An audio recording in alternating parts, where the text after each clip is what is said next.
Bonjour, bienvenue dans l'émission Eureka.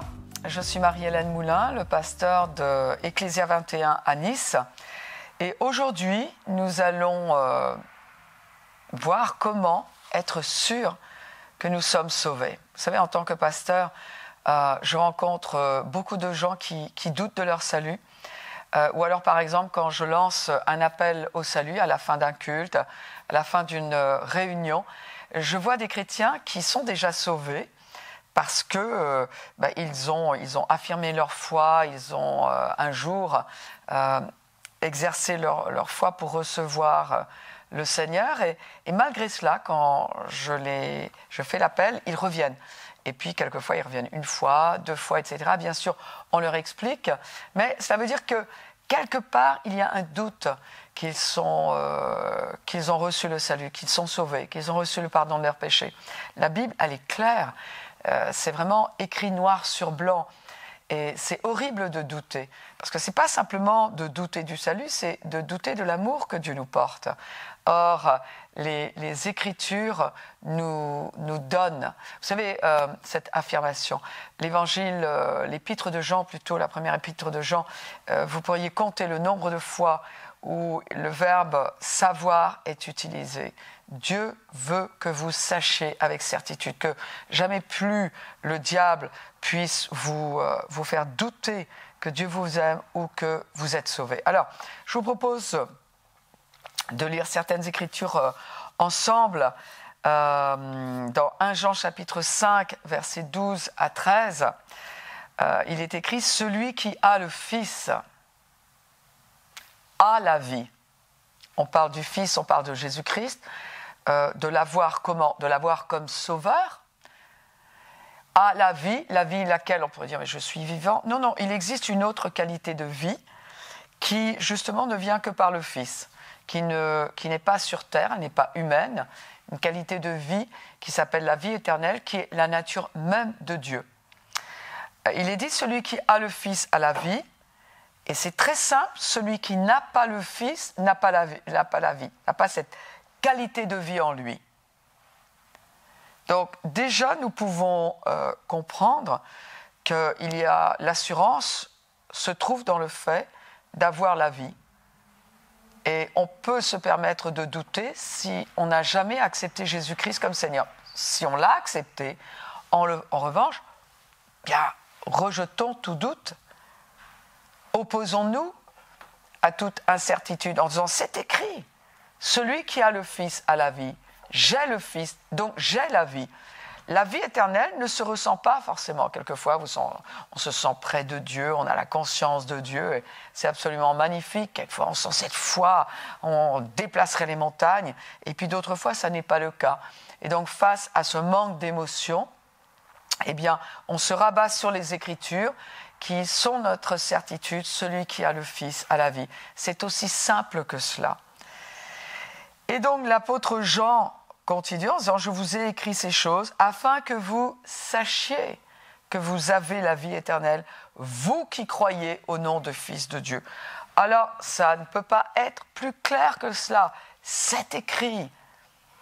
Et l'apôtre Jean tient à ce que vous sachiez que vous avez la vie éternelle. Très souvent, on s'intéresse à ce que l'on aura plus tard, bien sûr. Il y a tellement de choses que nous aurons quand nous serons hors de cette dimension physique, dans la toute présence de Dieu, quand nous serons au ciel. Et il y a beaucoup de choses, nous ne savons pas ce que ce sera. On a une idée, la Bible nous dit un peu ce que nous aurons, mais en tout cas, on sait que ce sera bon. Ça, c'est déjà une garantie, une assurance. Mais ce que nous ne réalisons pas suffisamment, c'est ce que nous avons ici-bas. La Bible dit, afin que vous sachiez que vous avez la vie éternelle, non pas que vous ressentez la vie éternelle. Il est écrit, afin que vous sachiez que vous avez la vie éternelle. Et cette certitude, eh bien, elle est ici dans le texte. Vous qui croyez au nom du Fils de Dieu, qui est Jésus-Christ. J'aimerais que l'on puisse prendre un texte dans Luc au chapitre 18, versets 9 à 17, parce que c'est encore évident, cette assurance de la réconciliation acquise, non pas par nos œuvres, mais reçue parce qu'elle a été acquise par Christ, elle est vraiment dans le texte. Nous pouvons trouver notre assurance d'être sauvés dans ce passage biblique. Au verset 9, il y a une parabole qui commence, et c'est Jésus qui dit cette parabole en vue de certaines personnes se persuadant qu'elles étaient justes. Bah oui, il vaut mieux que l'on sache si on est juste, c'est-à-dire en règle avec Dieu, ou si on ne fait que se persuader d'être en règle avec Dieu, et qu'à vrai dire, Dieu de son côté dit « bah non, tu ne l'es pas ». Et il vaut mieux le savoir dès maintenant. D'ailleurs, ça me fait penser à Matthieu chapitre 7, versets 21 à 23, et pratiquement tous les chrétiens connaissent ce passage, surtout ceux qui doutent. Ceux qui me disent « Seigneur, Seigneur » n'entreront pas tous dans le royaume de Dieu, mais celui-là seul qui fait la volonté de mon Père qui est dans les cieux. Plusieurs me diront en ce jour-là, quel jour ? Le jour du jugement dernier, devant le grand trône blanc. Plusieurs me diront en ce jour-là, Seigneur, Seigneur, n'avons-nous pas prophétisé en ton nom ? N'avons-nous pas chassé des démons par ton nom ?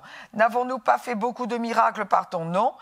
Alors je leur dirai ouvertement, je ne vous ai jamais connu. Retirez-vous de moi, vous qui commettez l'iniquité. C'est-à-dire qu'il y a des gens qui ont utilisé des techniques chrétiennes et qui seront choqués de s'entendre dire « vous ne faites pas partie de ma famille ».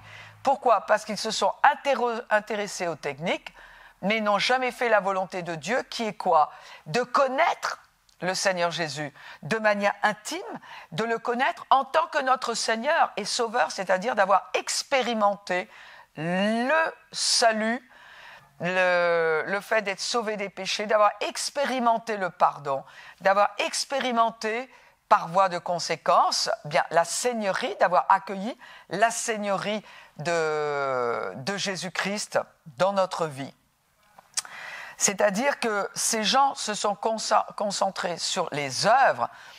Le nom de Jésus, il est suffisamment puissant pour déclencher un miracle. Mais le miracle n'est pas dans les œuvres. Le miracle doit être dans le cœur. Parce que la Bible nous dit que Dieu est celui qui regarde au cœur. Donc ici, cette parabole commence par le fait de mettre à plat la vérité et de ne pas rester dans une persuasion, je dirais dans une histoire qu'on s'est montée soi-même parce que nous avons déclaré que notre standard, c'est ce que l'on voit et non pas c'est ce que l'on fait et non pas ce que l'on est. Donc Jésus, ici, il a raison de commencer par cela. Il dit, il va nous donner cette parabole pour ceux qui se persuadent qu'ils sont justes. Et on va voir sur quelle base ils se persuadent qu'ils sont justes. D'ailleurs, il commence par préciser même, ne faisant aucun cas des autres. Donc ce sont des personnes qui n'ont besoin du standard de personne d'autre. Ils sont leur propre étalon d'or. Moi et moi et moi. Et il va donner un exemple dans cette parabole. 2 hommes montèrent au temple pour prier. L'un était pharisien et l'autre publicain. Le pharisien, debout, priait ainsi en lui-même. « Ô Dieu, je te rends grâce de ce que je ne suis pas comme le reste des hommes qui sont des ravisseurs, des voleurs, des injustes, des adultères, ou même comme ce publicain.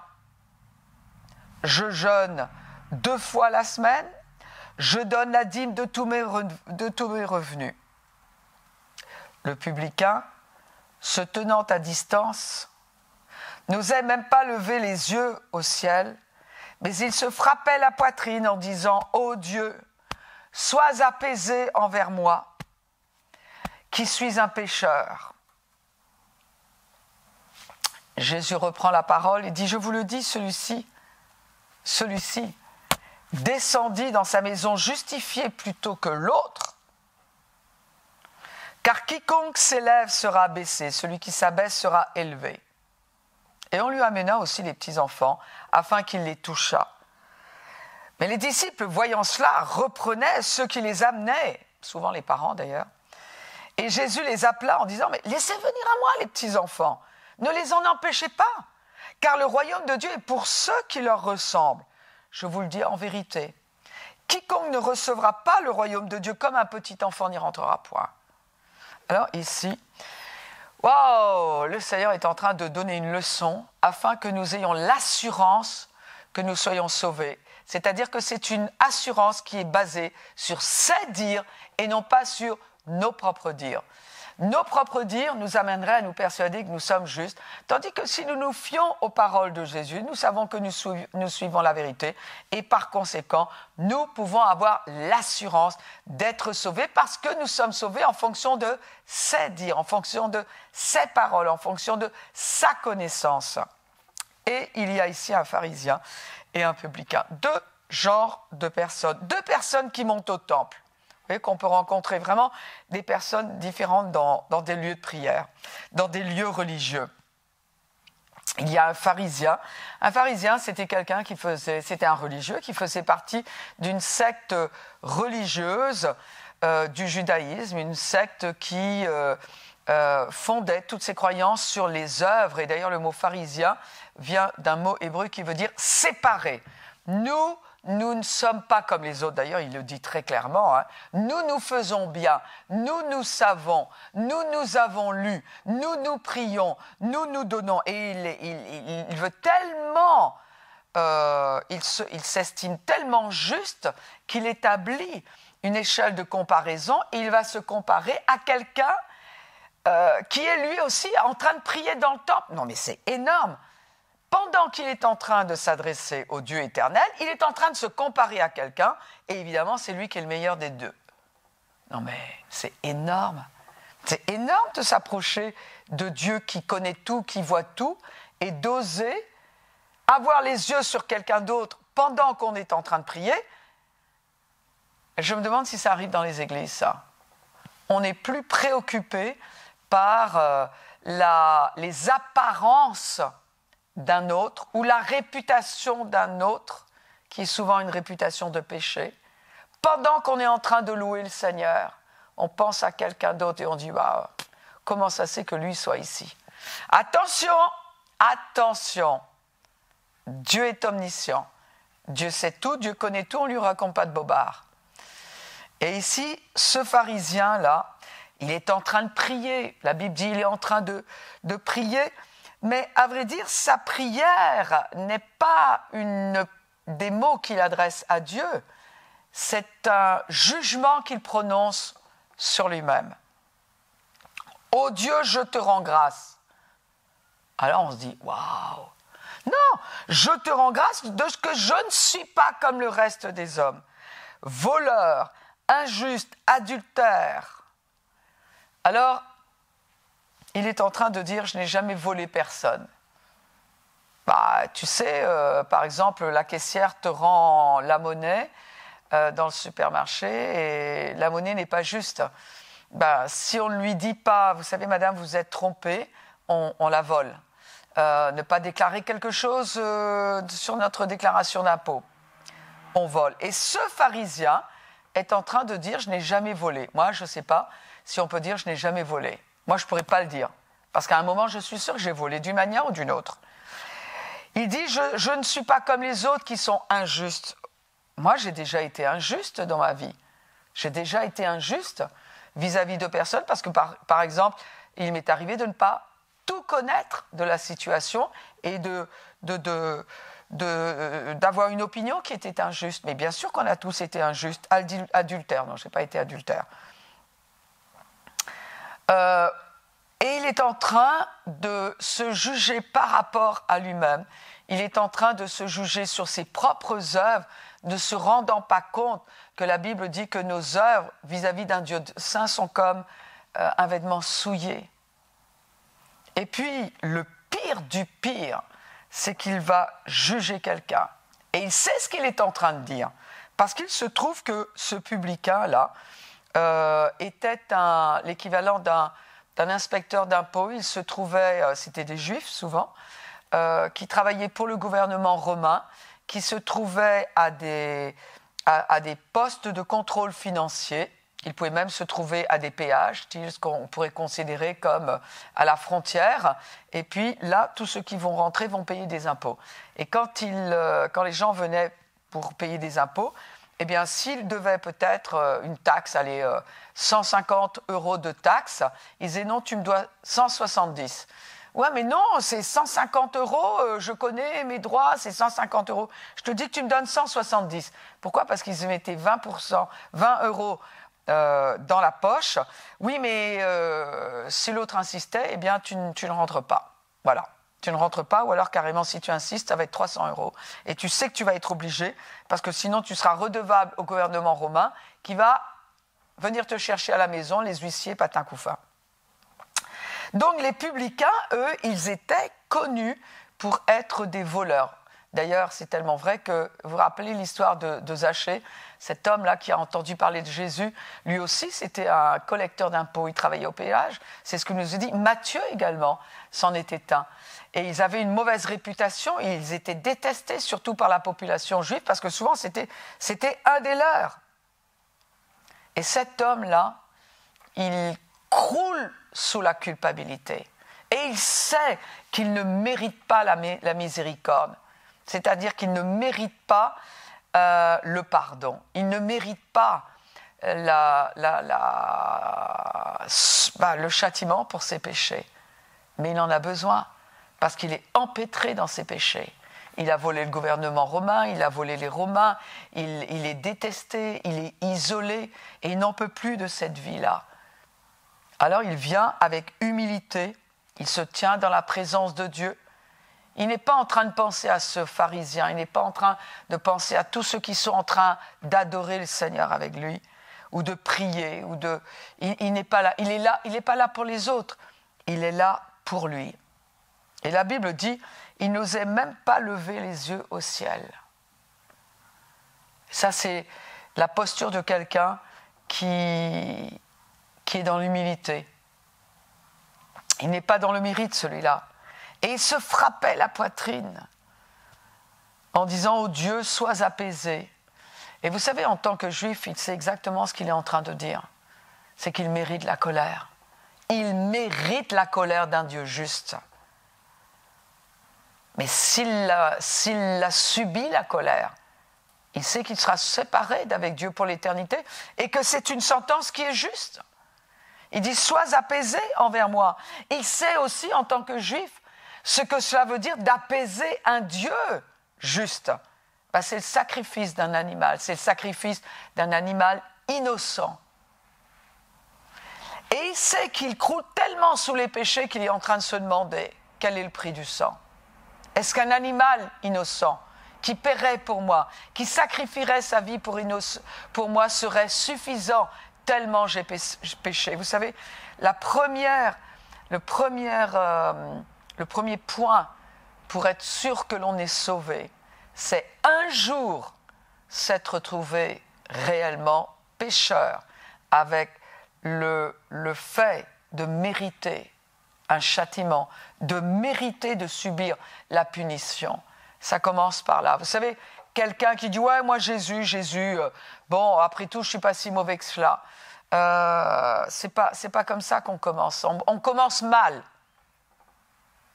Pour avoir besoin d'un sauveur, il faut réaliser qu'on a besoin d'être sauvé. Il faut réaliser que nous sommes trouvés pécheurs. Il faut accepter de voir en face ce qu'on a fait de mal et ce que l'on n'a pas fait de bien. Et pour ceux qui pourraient se persuader d'être justes, comme le publicain, eh bien, on va se mesurer non pas aux autres, mais à la loi de Dieu. Le premier commandement, c'est « Tu aimeras le Seigneur ton Dieu de tout ton cœur, de toute ton œuvre, de toute ta force, de toute ta pensée. » Vous savez, aimer Dieu de toute sa pensée, ne serait-ce qu'avec ce bout de phrase déjà, de toute sa force, de toute son âme, de tout son cœur, c'est impossible. Rien qu'à cause de ce premier commandement, eh bien, nous sommes trouvés coupables. Nous n'avons pas pu le respecter. Nous sommes coupables, donc on ne parle pas du reste. Et ici, ce publicain-là, ce voleur, il est conscient. Et le Seigneur, lui, va nous dire ce qu'il en pense de ces deux. Parce que quand nous sommes à l'église, ou quand nous sommes dans un lieu de prière, ou quand nous sommes dans notre chambre seuls et que nous nous approchons de Dieu, alors là, ça n'est plus ce que nous pensons, c'est ce qu'il pense, lui. Et ici, nous allons avoir la pensée de Dieu, parce que Jésus dit au verset 14, « Je vous le dis, celui-ci descendit dans sa maison justifié, en parlant du publicain, du plus grand voleur, pas de celui qui donnait sa dîme, pas de celui, puis il faut savoir que là, il parle la dîme de tous ses revenus, c'était énorme à l'époque ce qu'il donnait. Il disait, je jeûne 2 fois par semaine, et le Seigneur est en train de lui dire, non pas toi, exactement ce que certains vont entendre selon Matthieu chapitre 7. Non pas toi qui as déterminé quel est le standing moral. Non pas toi qui ne t'intéresse qu'à toi. Non pas toi qui te trouve bon. Et il dit, mais le Seigneur a les yeux sur celui qui reconnaît son péché et qui reconnaît son besoin d'une relation avec un Dieu miséricordieux à travers le pardon. Et Jésus dit, celui-ci, ce publicain, va descendre dans sa maison justifié, c'est-à-dire en règle avec moi, parce que je lui aurais pardonné ses péchés. C'est-à-dire que quand il va m'offrir son sacrifice, parce que c'est ce qu'il devait faire à l'époque, quand il va venir devant moi avec son sacrifice et le sang versé que le souverain sacrificateur apportera dans le Saint des Saints, eh bien, je recevrai ce sacrifice, je l'agréerai.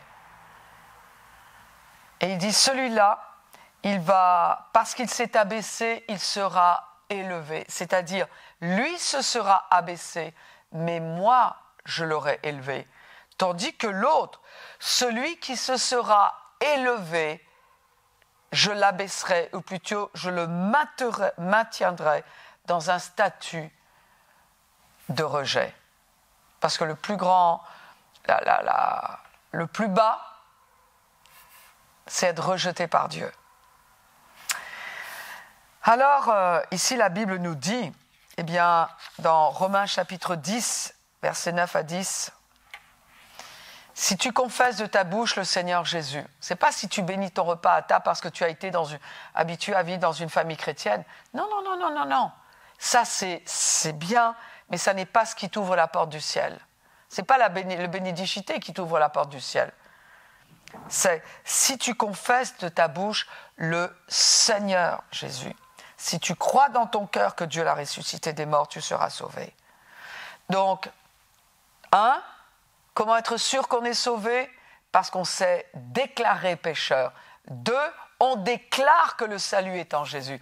On déclare que le pardon est en Jésus.